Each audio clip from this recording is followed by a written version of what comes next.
Hello and welcome to the video.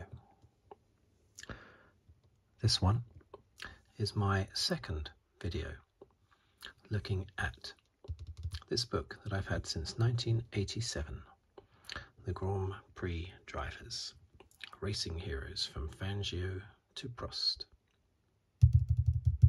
An old book, but that's what makes it interesting. So let's go through to where I finished the last video, which was with Denny Hulme. There we go. So let's skip past Denny Hulme.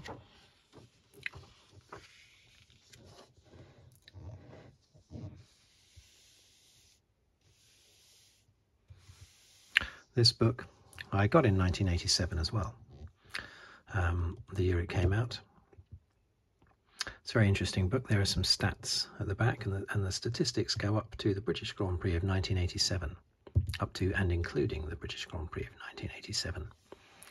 So I think they finished writing the book before that, but then just before release they squeezed in the last few Grand Prix results to make it as up to date as they possibly could. But it's a good book. Can't say I go through it very often, of course. I used to, but when I did my first video on this a week or so ago, a couple of weeks ago, that was the first time I'd looked in the book for a long time. So Jochen Rindt. Now it actually says there, what do we remember of him? It says Jochen Rindt, what do we remember of him? The mesmeric car control, the deep clipped voice, the boxer's nose, tousled hair, and we also saw him, perhaps we recall, and we who saw him, perhaps we recall the swell of sound from the grandstands, which greeted his approach on one of the great days.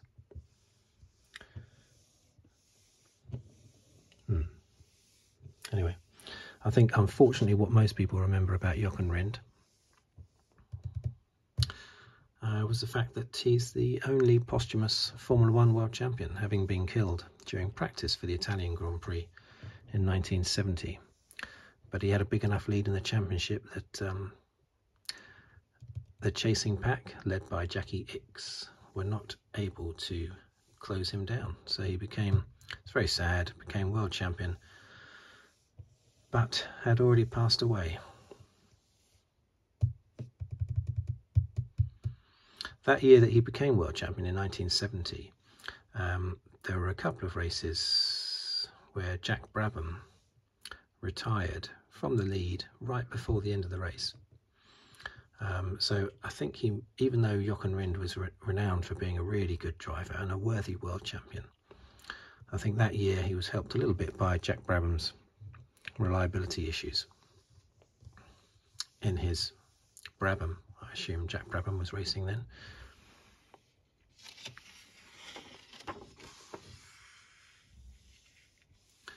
Joe Siffert and Pedro Rodriguez, Mexican driver. I think he won a Grand Prix, didn't he? I think he won one Grand Prix. Does it say that he won one race?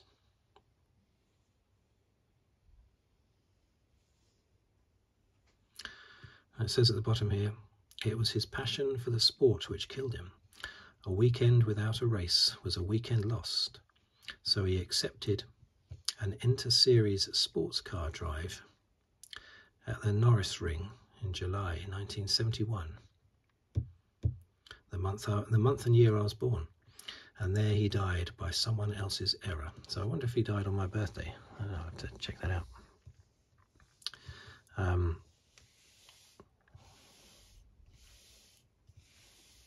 But Pedro Rodriguez, his brother, of course, was it Ricardo Rodriguez, I think.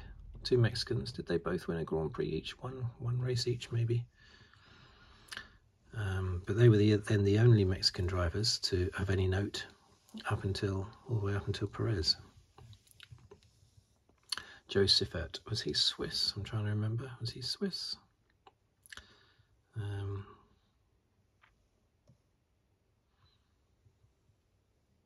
Doesn't say down here. Joe Siffert, I think he was Swiss. Winner of a few races, I believe. Jackie Stewart, here you go. 3-time world champion, 69, 71 and 73. And still alive, going strong as ever. I think he's the oldest Formula One driver still alive. Sorry, the oldest Formula One world champion still alive. And also the only world champion from the 60s that's still alive. As he won his first championship in 1969. Became a team owner, of course, Jackie Stewart. Now the Stewart team is what the isn't that what Red Bull are now? Or is it actually? Or is it Aston? No, Force India. No, I was trying to think. Jaguar. I think Stewart became Jaguar, didn't they? And then Jaguar became. Did they become Force India, which is the current Aston Martin? Or did Jaguar become Red Bull? I can't remember exactly. For some reason, I don't know why I can't remember, but I can't. The most immediately evident feature of Jackie Stewart was his confidence.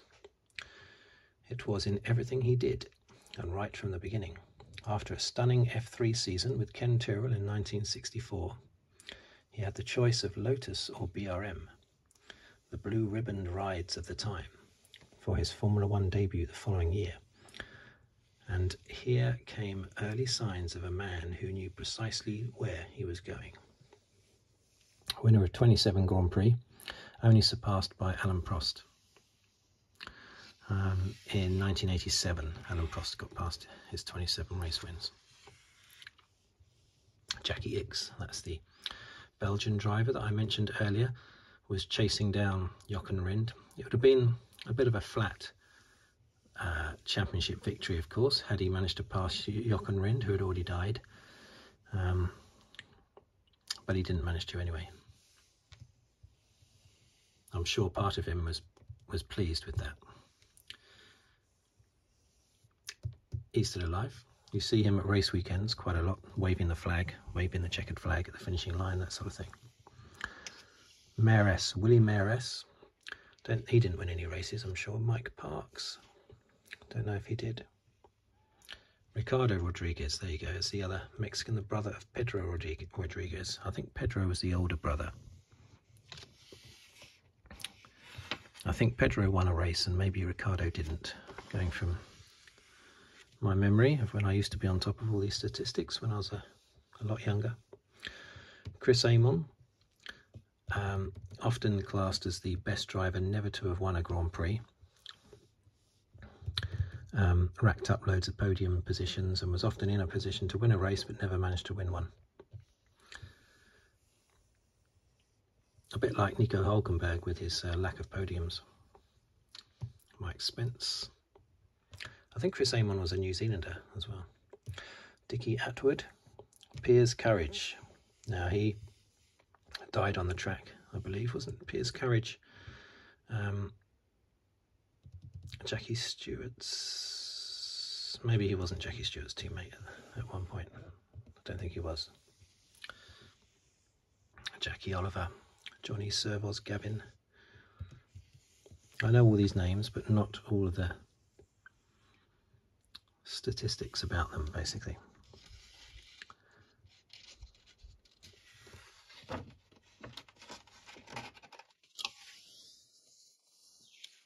Let me move into some nice colour pictures in the middle of this book in a moment. Trevor Taylor, Yorkshire Grit personified.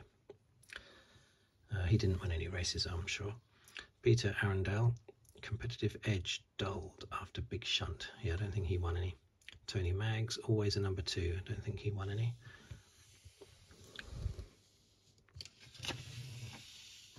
Look at that, beautiful. I've got a postcard in one of my videos. I cover 50s, 60s, 70s and 80s. I haven't done the 80s yet, actually, with these Formula 1 postcards, and that's one of the pictures. It's beautiful. Look at that. Undisputed master in the 50s. Juan Manuel Fangio drives the Mercedes-Benz W196 in the 1954 Spanish Grand Prix. His total of 5 World Championships is unlikely to be surpassed. Well, it was surpassed by both Schumacher and Hamilton.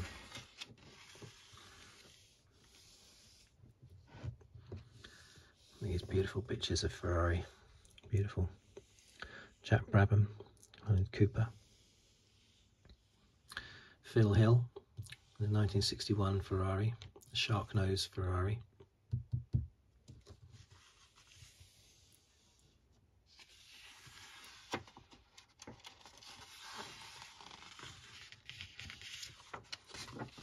There's, do look beautiful, don't they, those Ferraris.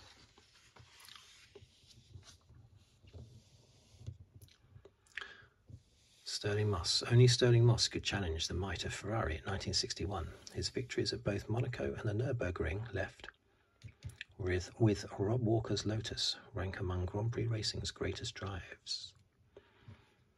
Yeah, the Monaco one was particularly famous, holding off a load of Ferraris. Quite comfortably as well. In 1962, BRM at last fulfilled their potential, and Graham Hill deservedly won the championship. His first ever Grand Prix win came at the Dutch Grand Prix at Zandvoort. Oh, that's the classic image of Jim Clark. But look at that, it's G-force for you, isn't it? Look at that face, look. That is not Jim Clark's face, is it? But it is. I've always thought it's not very flattering, and he must have thought that, because this is the most famous picture, I would say, of Jim Clark in a racing car. And yet, it's not very flattering on his face.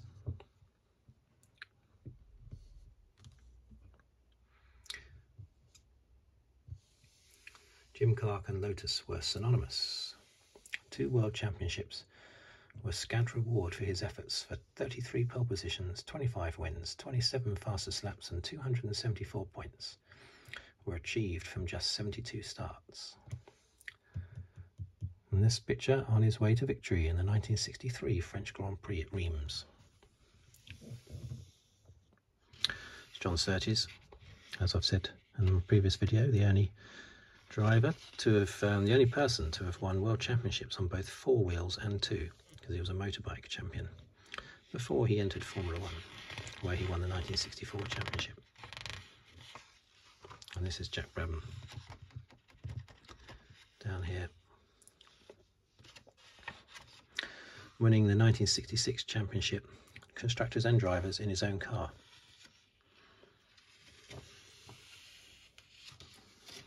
Jackie Stewart, 27 Grand Prix wins, and his Matra at the 1969 Italian Grand Prix.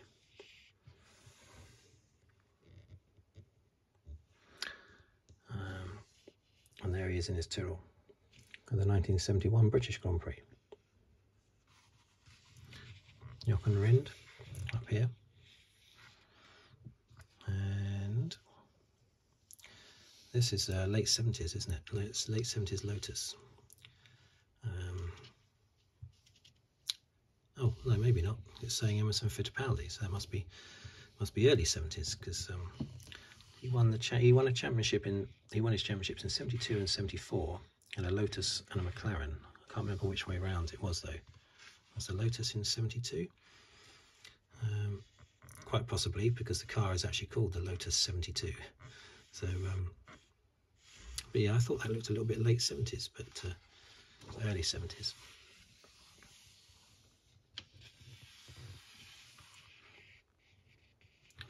I might have to do 4 videos, I think, of this this book,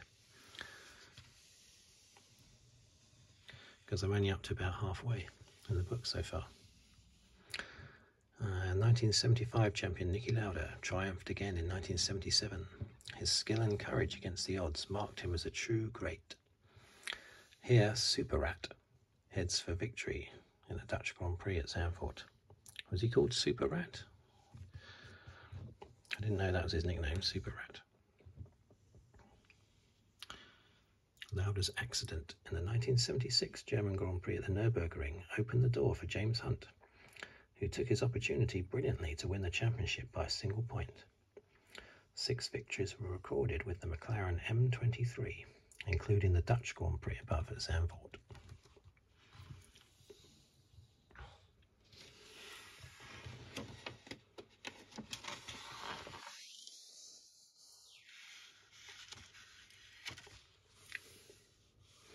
Maybe I'll stop this video at 80, I think 80 pages.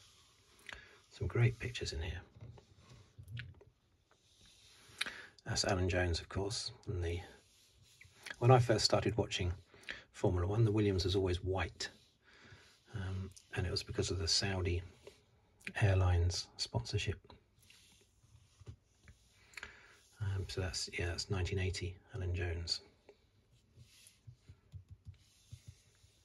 And up here, this is late 70s now, of course, the Lotus. Lotus teammates Mario Andretti and Ronnie Peterson head the field. For Mario, the championship was a reward for his efforts in leading the Hethel team out of the doldrums. The brilliant and much-loved Peterson was to die following an accident at the start of the Italian Grand Prix, the very race at which Mario clinched the title. Yeah, it's a bit sad.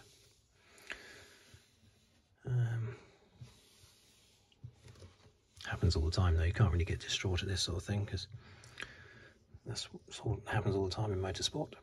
Jody Schechter's ability marked him as a potential champion as early as 1973. Yeah, so here he is at the 1979 Monaco Grand Prix. On his way to the championship, he's got Villeneuve behind him. I think Schechter's consistency won him that championship. Villeneuve was always seen as being the faster. But I'll have to analyse that championship, 1979, and see if Villeneuve just had lots and lots of bad luck, or whether or not Villeneuve created his own bad luck with accidents. I'm not certain, but I do know that it was Schechter's consistency that took him to the title.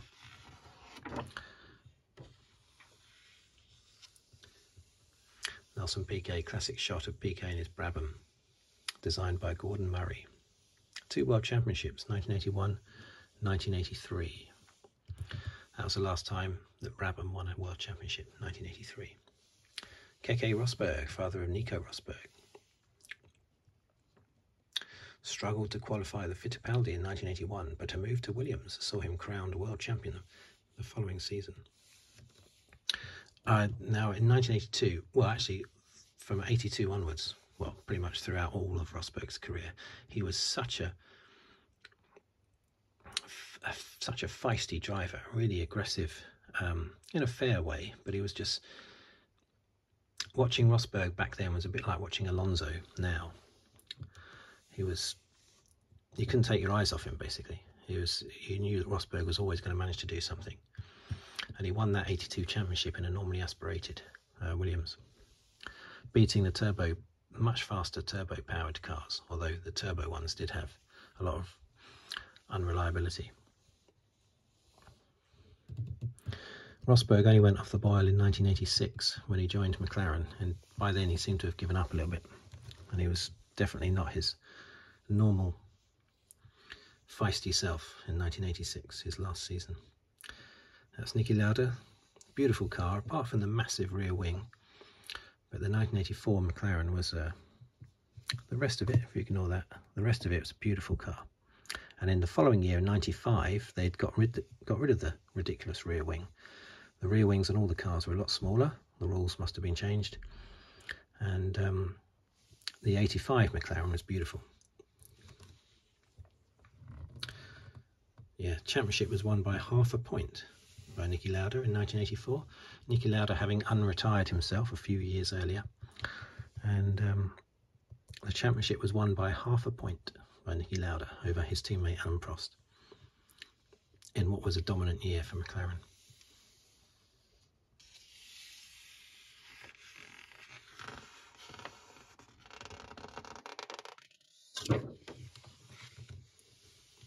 Look at that, beautiful.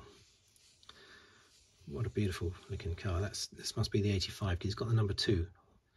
So maybe that's the 85 McLaren tag Porsche. Anyway, I'll stop it here, and I'll probably do 2 more videos for the rest. So, thank you for watching. Thank you for listening.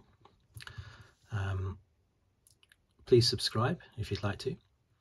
Leave a comment, leave a like, whatever you want to do basically. And I'll see you on the next video. And once again, thank you very much for watching and listening.